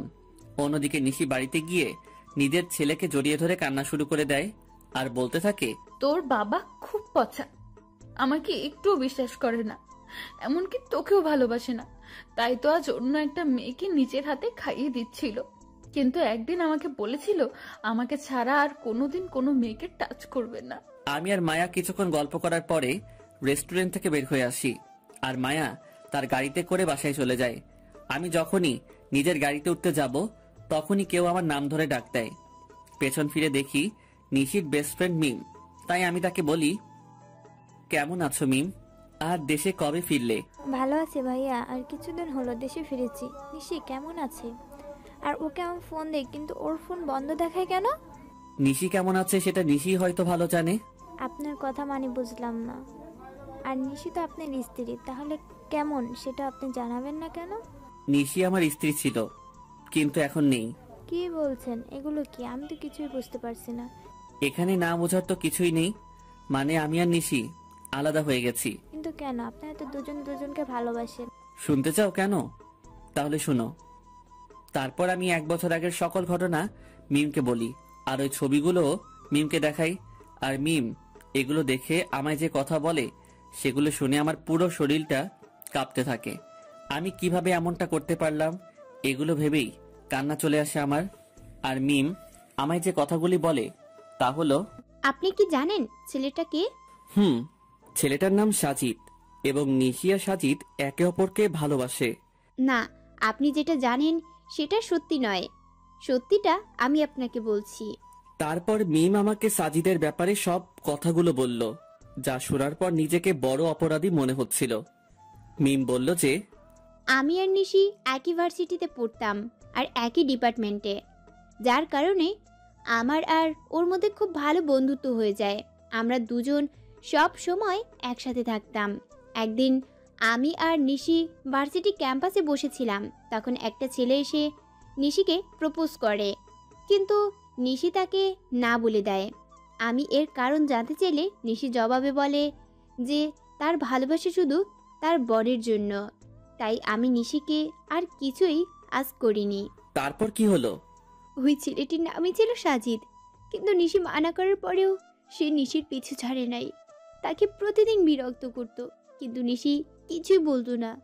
আর একদিন সাজিদ এসে হঠাৎ নিশির হাত চেপে ধরে, এবং সেদিন নিশি আর সহ্য করতে না পেরে পুরো কলেজের সামনে সাজিদের গালে চড় মারে। কিন্তু সাজিদ সেদিন যাওয়ার আগে বলেছিল যে সে নিশিকে সুখে থাকতে দিবে না, আর আজ দেখুন তার কথাই সত্যি হলো। আমি এখন কি করব কিছুই বুঝতেছিলাম না, কারণ আমার যে করার মতো কিছুই নেই। আমি যে নিশির সাথে বড় অন্যায় করেছি। মিম কান্না থামিয়ে আমাকে বলল, আপনি কি জানেন আপনি যখন নিশিকে তাড়িয়ে দেন তখন তার পেটে আপনার সন্তান ছিল? মানে কি বলছো তুমি? হ্যাঁ, আমি ঠিকই বলছি। আপনি যখন ওকে অপমান করে তাড়িয়ে দেন তখন সে আপনার সন্তানের মা হতে যাচ্ছিল। আর এটা নিয়ে সে কতটা খুশি ছিল সেটা আপনাকে বলে বোঝানো যাবে না। সে আপনাকে বলার আগে আমায় ফোন দিয়েছিল আর বলেছিল যখন সে আপনাকে এই কথাটি বলবে তখন আপনার রিয়াকশন কেমন হবে, এটা ভেবেই সে অনেক খুশি ছিল। কিন্তু সে আপনি কি করলেন? মানে নিশির সন্তানের বাবা আমি, আর আমি তাকে কি না কি ভেবেছিলাম। এখন কান্না করে আর কি হবে? যা হওয়ার তা হয়ে গেছে। এখন আর এগুলো ভেবে কি করবেন? না, এখনো কিছু হয় নাই। সত্যি বলছেন? নিশি এখনো এই শহরেই থাকে? কিন্তু তোমাকে আমার জন্য একটা কাজ করতে হবে, যাতে আমি আবার নিশিকে ফিরে পাই। কি করতে হবে আমায় বলুন। তারপর আমি মিমকে আমার প্ল্যান বলি, আর সেও রাজি হয়ে যায়। তাই আমিও নিজের বাসায় চলে আসি। বাসায় আসার পর আম্মু আমাকে বলে, বাবা মেয়েকে তোর কি পছন্দ হয়েছে? আম্মু আমি এই বিয়েটা করতে পারবো না। তুই কিন্তু আমায় কথা দিয়েছিস। আমি কেমন করে এই বিয়ে করব বলো? কেন করবি না শুনি? তারপর আমি নিশির কথা আর ওর আর আমার বাচ্চার কথা আম্মুকে বলি। তখন আম্মু কান্না শুরু করে দেয় আর বলে, আমার বৌমা আর নাতিকে কবে আনবি বাবা? খুব জলদি আনবো, তার আগে তোমায় একটা কাজ করতে হবে। তারপর আমি আম্মুকে সবকিছু বুঝিয়ে উপরে চলে আসি। আমি রুমে এসে ভাবতে লাগি কিভাবে কি করব। রুমে এসে নানান চিন্তা আমার মাথায় ঘুরপাক খায়, বিশেষ করে নিশির কথা। সে কি আমায় ক্ষমা করবে নাকি করবে না? তখন আমার সাজিদের কথা মাথায় আসে। কেন সাজিদ এমনটা করলো সেটা তো আমার জানা দরকার। তাই আমি আমার ফ্রেন্ডদেরকে ফোন দেই আর বলি এখনই আমার সাথে দেখা করতে, আর আমিও বেরিয়ে পড়ি। কিরে, এত জলদি দেখা করতে বললি কেন? সমস্যা হয়েছে নাকি? বলছি। তার আগে রবি আর মিজানকে আসতে দে। কিছুক্ষণ পরে রবি আর মিজান চলে আসে, আর আমি ওদেরকে মিমের বলা সকল কথা ওদের খুলে বলি। সব শোনার পরে ওরা বলে, ভাবিকে রাজি করতে পারবি বলে মনে হয় না। হয়তোবা, কিন্তু হাল ছাড়লে তো চলবে না। আর শোন, তোদের একটা কাজ করতে হবে। কি কাজ বল? সাজিদকে যেভাবেই হোক তোদের খুঁজে বার করতে হবে। আর এই নে সাজিদের ছবি। ওকে, তোর কাজ হয়ে যাবে। ভাবিকে কি করে ম্যানেজ করবি? ঠিক বলেছিস, কিছু তো একটা করতেই হবে। আচ্ছা তোরা এখন থাক, আমি এক জায়গা থেকে আসছি। ওদের থেকে বিদায় নিয়ে আমি সোজা অফিসে চলে আসি। অবশ্য অফিসে আসার মূল উদ্দেশ্য হলো নিশির বাড়ির ঠিকানাটা নেওয়া, কারণ আমি ওর বাসার ঠিকানা জানি না। অফিসে আসার পরে আমি ম্যানেজারকে ফোন দেই আর অফিসে আসতে বলি।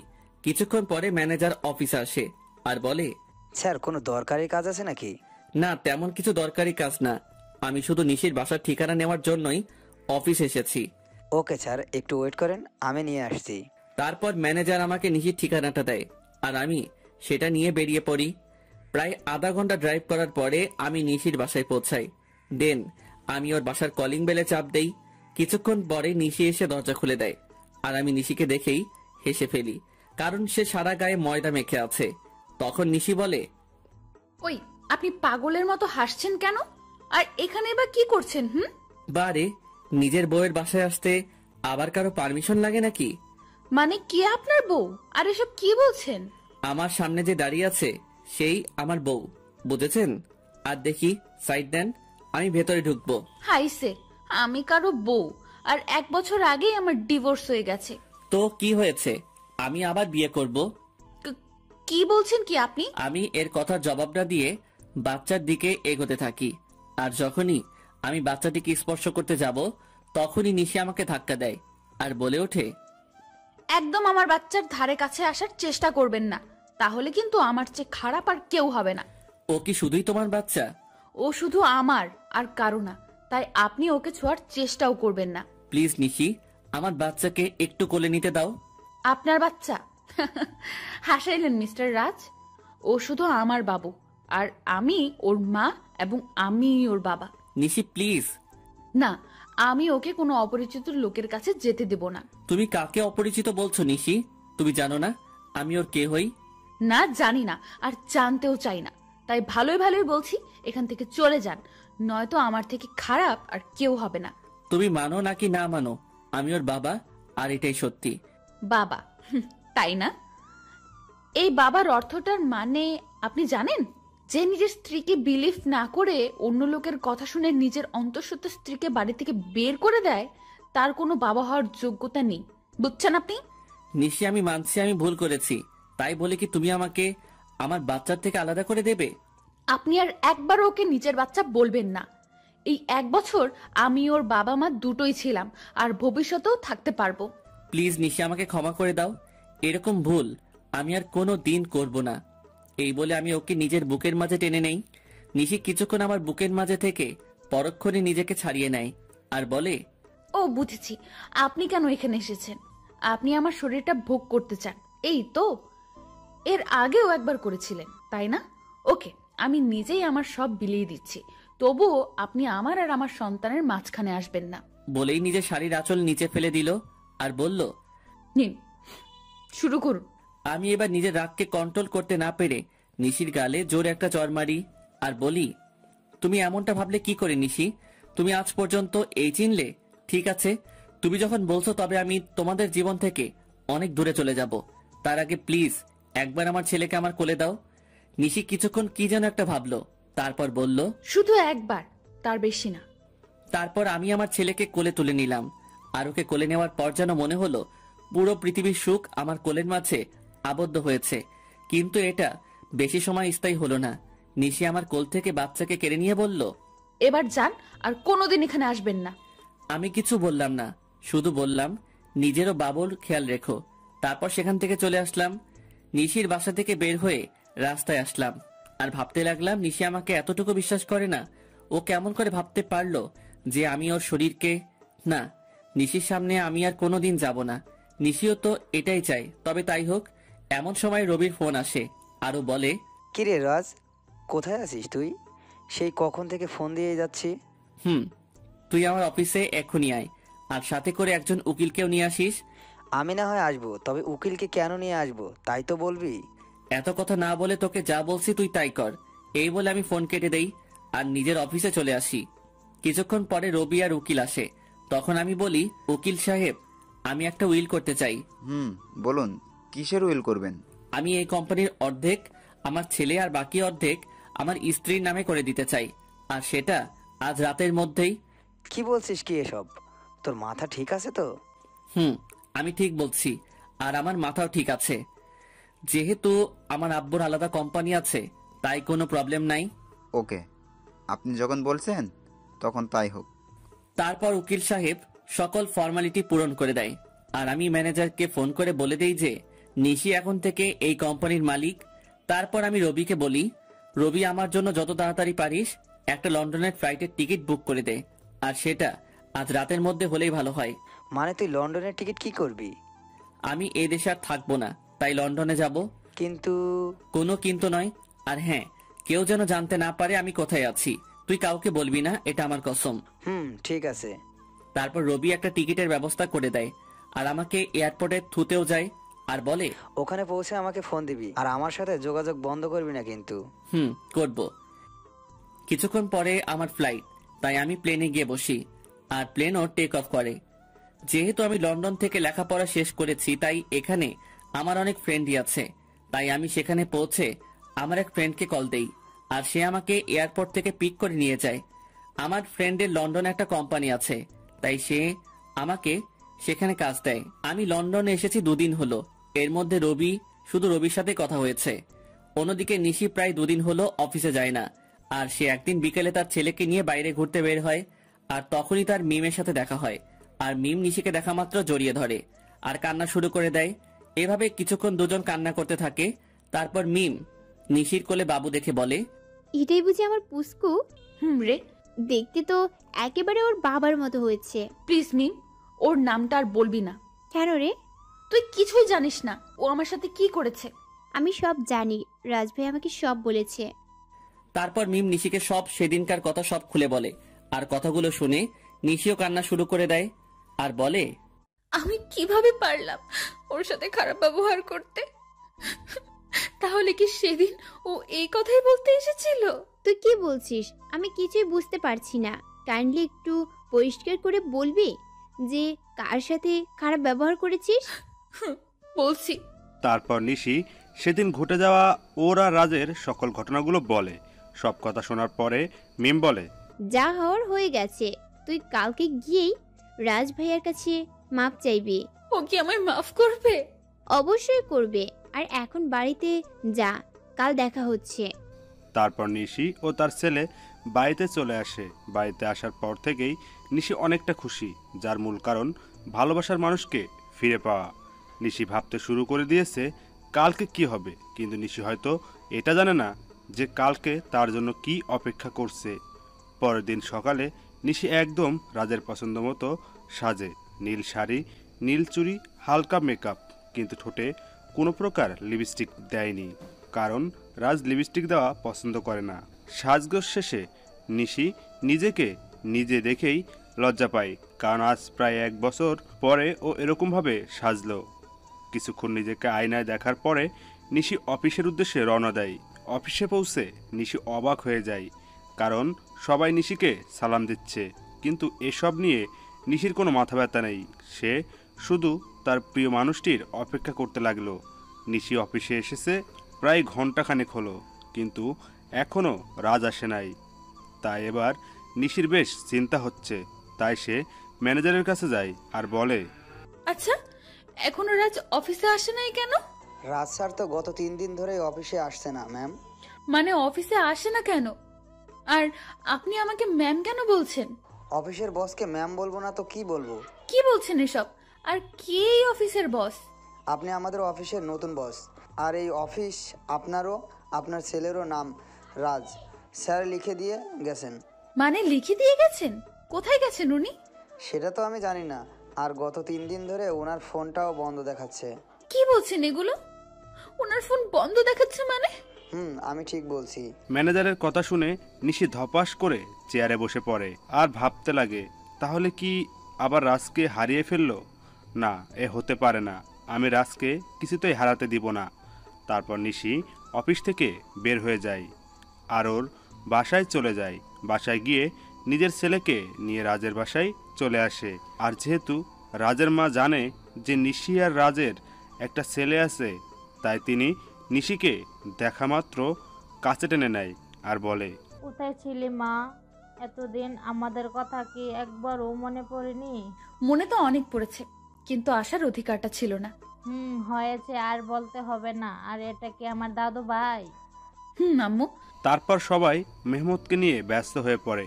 কিছুক্ষণ পর নিশি বলে, আম্মু, তোমার ছেলেটা কই গো? আমাকে অনেক জ্বালিয়েছে, আজ তার বদলা নিব। মানে রাজ তোর সাথে আসে নাই?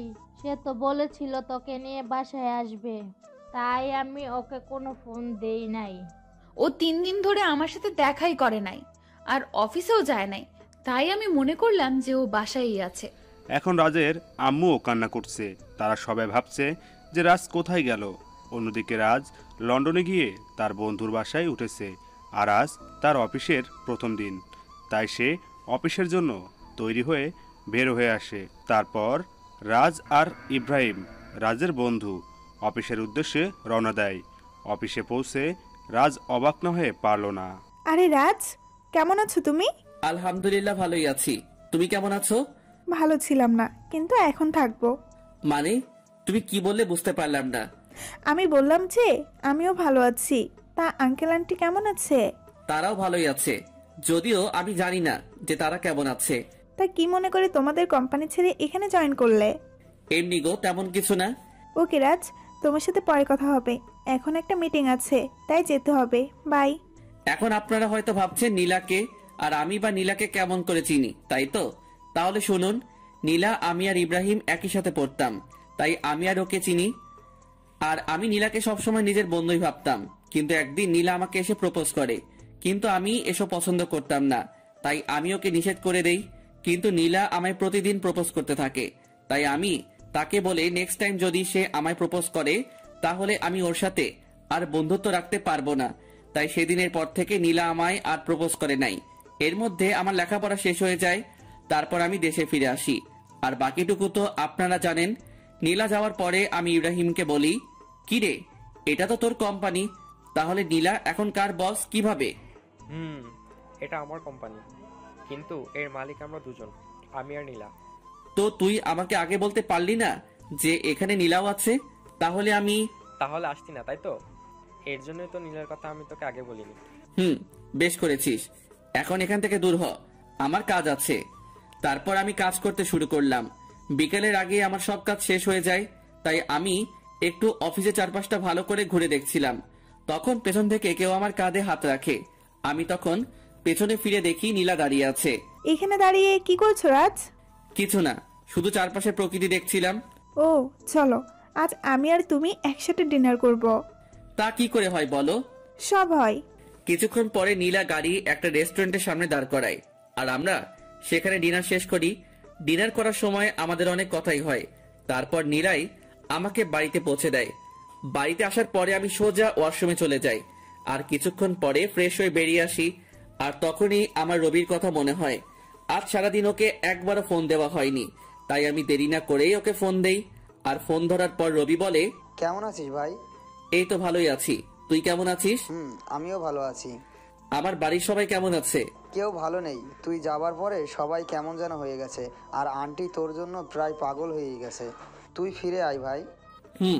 সময় হলেই আমি ফিরে আসবো। আর নিশি আর আমার বাবু কেমন আছে রে?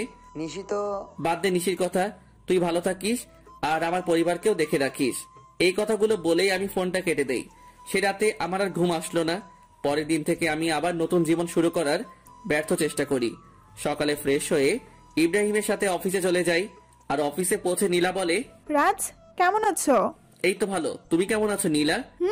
আমিও ভালো আছি। কাজের চাপ বেশি দেয়নি তো তোমায়?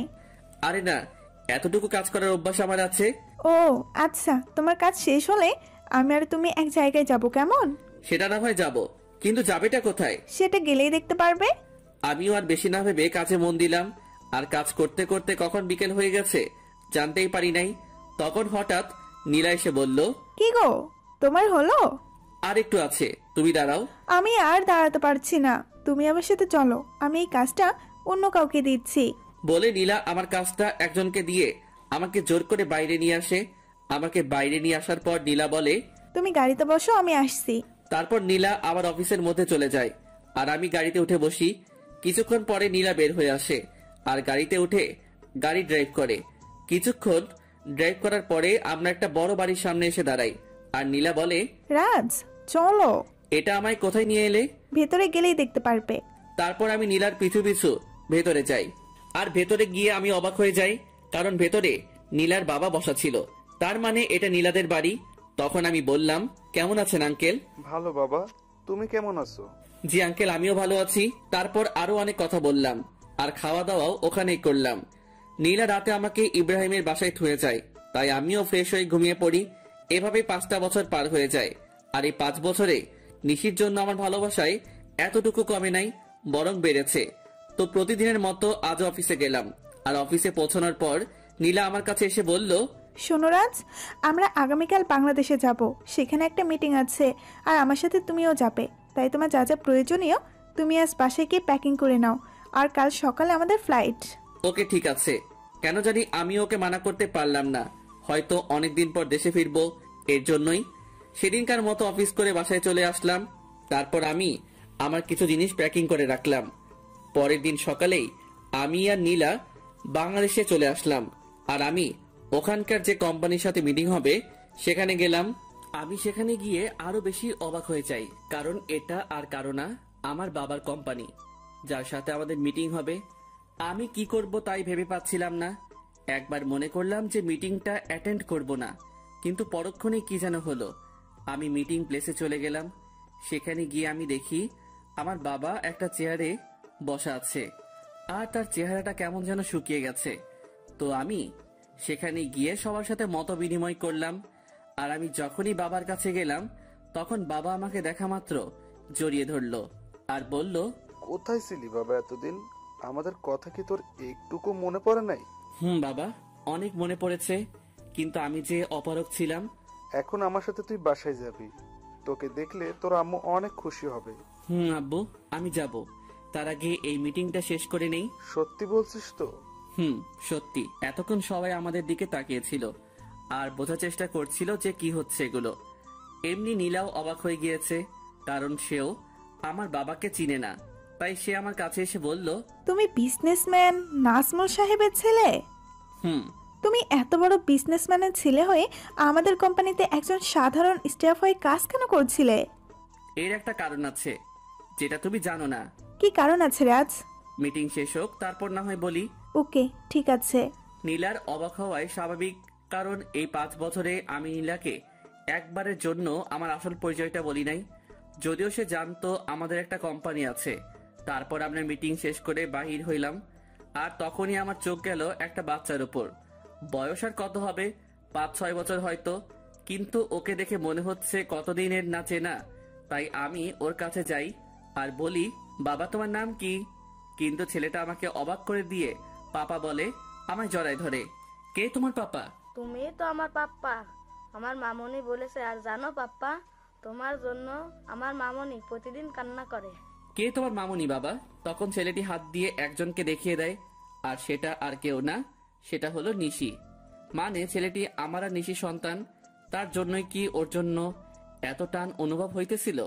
তখনই নিশি আমাদের সামনে চলে আসে, আর আমাকে দেখে সে খানিকটা স্তব্ধ হয়ে যায়, কিন্তু পরক্ষণে আমায় জড়িয়ে ধরে কান্না করে দেয়। কিন্তু তখন হঠাৎ নীলা কোথায় থেকে যেন চলে আসে, আর নিশিকে আমার বুকে দেখে ও নিশিকে তুলে ওর গালে 2টো চড় বসায় দেয়, আর বলে, আই মেয়ে, তোমার লজ্জা করে না অন্যের স্বামীকে জড়ায় ধরতে? অন্যের স্বামী মানে? হ্যাঁ, তুমি যাকে জড়িয়ে ধরেছ সে আমার হাজবেন্ড হয়। ও সরি, আমায় ক্ষমা করে দিয়েন। আর মিস্টার রাজ, আপনার ছেলেকে দেখে রাখবেন। এই কথা বলেই নিশি বাইরে দৌড় দিল। আমিও নিশির পিছু পিছু গেলাম, কিন্তু আমি যেতেই একটু দেরি করে ফেলেছিলাম, কারণ নিশি একটা কারের হাতে ধাক্কা খেয়েছে, আর ওর মাথা থেকে প্রচুর ব্লিডিং হচ্ছে। আমি কি করব কিছুই বুঝতে পারছিলাম না। আমার মনে হচ্ছিল যেন আমি আমার জীবনের সবচেয়ে মূল্যবান কিছু হারাতে যাচ্ছি। তাই আমি গিয়ে নিশিকে আমার কোলে তুলে নেই, আর হসপিটালের দিকে দৌড়াতে শুরু করলাম। আর তখন কে যেন একটা কার নিয়ে এসে বলল উঠতে। তাই আমি দেরি না করে কারে উঠে বসি, আর কিছুক্ষণের মধ্যেই হসপিটালে পৌঁছে যাই, আর ডক্টররা নিশিকে নিয়ে ওটিতে চলে যায়। তাই আমি কারওয়ালাকে ধন্যবাদ দিতে চাই, আর গিয়ে দেখি সেটা আর অন্য কেউ না, আমার বন্ধু মামুন। আর মামুনকে দেখা মাত্র আমি কান্নায় ভেঙে পড়ি, আর বলি, আমার নিশির কিছু হবে না তো? ওর যে কিছু হলে আমি বাঁচবো না রে। নিশির কিচ্ছু হবে না। আর তুই এভাবে ভেঙে পড়ছিস কেন? আজ আমার জন্য নিশির এই অবস্থা, কেন যে আমি আবার দেশে ফিরে আসলাম। এক থাপ্পড় দিব যদি আর একটুও বাজে কথা বলিস। আর নিশির কিছু হবে না, আর তুই এখানে শান্ত হয়ে বস। তারপর মামুন আমাকে এক জায়গায় বসিয়ে দেয় আর কোথায় যেন চলে যায়। কিছুক্ষণ পরে দেখি মামুন আমার ছেলেকে নিয়ে আসছে, আর ও আমাকে দেখে বলে, বাবা মামামের কি হয়েছে? তোর মামামের কিছু হয়নি বাবা, তুমি আমার কাছে এসো তো। তারপর আমি আমার ছেলেকে বুকের মাঝে জড়াই ধরি। কিছুক্ষণ পরে ডক্টর ওটি থেকে বাহির হয় আর বলে, বলতেই হবে আপনাদের ভাগ্য অনেক ভালো, নয়তো রুগীকে যে অবস্থায় আনা হয়েছিল আমি তো মনে করছিলাম ওনাকে বাঁচানো সম্ভব হবে না, কিন্তু আল্লাহর রহমতে উনি এখন অনেক সুস্থ। আপনাকে অনেক ধন্যবাদ ডক্টর সাহেব, আবার নিশিকে ফিরিয়ে দেওয়ার জন্য। আর এটা আমাদের কর্তব্য। ডক্টরের হাত ধরে বললাম, আমি কি ওর সাথে দেখা করতে পারি? না, আপনি 6 ঘন্টা পরে ওনার সাথে দেখা করতে পারবেন। আর তাছাড়া ওনার এখন চেঞ্জ নেই। ওকে ডক্টর। ডক্টরের সাথে কথা শেষ করে এসে আমি আমার ছেলের কাছে বসি। আমি আর আমার ছেলে বসে আছি, তখন কেউ পেছন থেকে আমার নাম ধরে ডাক দেয়। তাই আমি পেছনে তাকাই কে ডাকছে দেখার জন্য। তখন দেখতে পাই আব্বু আর আম্মু দাঁড়ায় আছে। আর আম্মু আমাকে দেখে আর স্থির থাকতে পারলো না, আমার কাছে এসে কান্না শুরু করে দিল আর বলল, কোথায় ছিলি বাবা এতদিন? আমাদের কথা কি তোর এতটুকু মনে পড়ে না? আম্মু, মনে তো সবসময় পড়তো, কিন্তু আসার উপায় ছিল না। আর এই যে দেখো আমি এসে গেছি, আর কোথাও যাব না। সত্যি তো? সত্যি। তখন একজন নার্স এসে খবর দিল যে নিশির সেন্স ফিরেছে। তাই আমি আর দেরি না করে নিশির কেবিনে ঢুকে গেলাম। আমার পিছু পিছু বাকি সবাইও চলে এসেছে, কিন্তু নিশি আমাকে দেখে তার মুখটা অন্যদিকে ঘুরিয়ে নিল। সবাই নিশির সাথে কথা বলছে, আর নিশি সেগুলোর উত্তর শুধু হ্যাঁ অথবা নাতে দিচ্ছে, কিন্তু সে আমার দিকে একবারও তাকাচ্ছে না। এতে আমার অনেকটাই খারাপ লাগে। তাই আমি সবাইকে বলি, আমি আর নিশি একা কথা বলতে চাই, প্লিজ সবাই যদি একটু বাইরে যেতেন। তারপর সবাই বাইরে চলে যায়, আর আমি নিশির পায়ে গিয়ে বসি, আর ওর হাত আমার হাতের মুঠোর মধ্যে নেই, আর বলি, নিশি আমি সরি, কথা বলবে না আমার সাথে? ঠিক আছে, তাহলে আমি চলে যাচ্ছি। আমি যখনই উঠতে যাব তখন নিশি আমার হাতটা ধরে ফেলে, আর আমি ওর দিকে তাকিয়ে দেখি ও কান্না করছে। আরে পাগলি, কান্না করছো কেন? আপনি খুব খারাপ, শুধু আমায় কষ্ট দেন। গো, আমি খুব খারাপ, আর আমি ওয়াদা করছি আজকের পর থেকে তোমায় আর কখনো কষ্ট দিব না। এইভাবে বললে তো আমি বিলিভ করব না। তাহলে কিভাবে বলবো? কান ধরে বলেন। ওকে শোনা বউ, এই তো কান ধরলাম। ওই ফাজিল, আমি কি আমার কান ধরতে বলেছি নাকি? তো কি হলো? আর যাবেন না তো? কখনো না। পাগলিটাও আমার বুকের মধ্যে মিশে গেল। ঠিক তখনই নীলা কেবিনে আসলো, আর নিশি নীলাকে দেখা মাত্র আমাকে আরো শক্ত করে জড়িয়ে ধরলো। ওর মতে ও যদি আমায় ছেড়ে দিলে হারিয়ে যাব। ভয় পেও না নিশি, আমি তো শুধু ক্ষমা চাইতে এসেছি, কারণ আমি জানতাম না যে তুমি রাজের কি হও, তাই ওই কথাগুলো বলেছিলাম। It's okay. Thank you Nishi, and goodbye. বলে নীলা চলে যায়। তখন আমি নিশিকে বলি, বাবু তুমি এখন রেস্ট নাও, তুমি এখনো অনেকটাই উইক। তারপর নিশি আমার হাতটা ধরেই বাচ্চাদের মতো ঘুমিয়ে পড়ে। প্রায় 15 দিন পর নিশিকে রিলিজ দেওয়া হয়, আর নিশির পুরোপুরি সুস্থ হতে প্রায় 1 মাস সময় লাগে। আর এই 1 মাস কেটেছে নিশির সাথে দুষ্টুমি করতে করতে। একদিন রাতে আমি আর নিশি ছাদে বসেছিলাম, তখন নিশির কি যেন মনে হলো, আর সে আমার কোলের উপর উঠে এসে বসলো, আর আমার গাল জড়ায় ধরে বলল, আমার না একটা ফুটফুটে মেয়ে চাই, দেবেন? দিব। আমি ওর ঘাড়ে আমার নাক ডুবিয়ে গন্ধ নিচ্ছি আর কথাগুলো বলছিলাম, কেমন যেন নেশা ধরানো গন্ধ। তখন নিশি হঠাৎ করে ওর দুহাত দিয়ে আমার মাথা উঁচু করে ওর ঠোঁট আর আমার ঠোঁট এক করে দেয়, আর পাগলের মতো চুষতে থাকে। নিশির এমন কাজ দেখে আমি খানিকটা অবাক হলেও পরক্ষণে নিজেকে সামনে নেই, আর ওর কোমরটা জড়িয়ে ধরে নিজের দিকে টেনে আনি, আর ওর ঠোঁট চুষতে থাকি। এভাবে প্রায় 10 মিনিট ছিলাম। তারপর আমি নিশিকে 5 কোলে তুলে নিয়ে রুমের মধ্যে আসি, আর পা দিয়ে দরজাটা লাগিয়ে দেই। তারপর নিশিকে বিছানায় শুয়ে দিয়ে নিজের শার্টের বোতামগুলো খুলি আর শার্টটা দূরে ছুঁড়ে মারি। তারপর নিশির উপর উঠে ওর ঘাড় সহ সারা শরীরে কিস করি, সাথে হালকা কামড় দেই। ফলে নিশি হালকা চিৎকার করছিল। তারপর আমি আস্তে আস্তে নিশির ব্লাউজের হুক খুলি, আর নিশি আবেগে আমাকে জড়ায় ধরে। তারপর আর কমু না, সবাই নিজে থেকে বুঝে নেন গা। কেউ একজন আমাকে বলেছিল আমি নাকি আনরোমান্টিক, তাই গল্পটা রোমান্টিক ভাবে শেষ করলাম, যার ফলে গল্প একটু বেশি 18+ চলে এসেছে। তাই সবাই আমাকে ক্ষমা করে দিয়েন, আর গল্পটা কেমন ছিল জানাবেন। The story is and.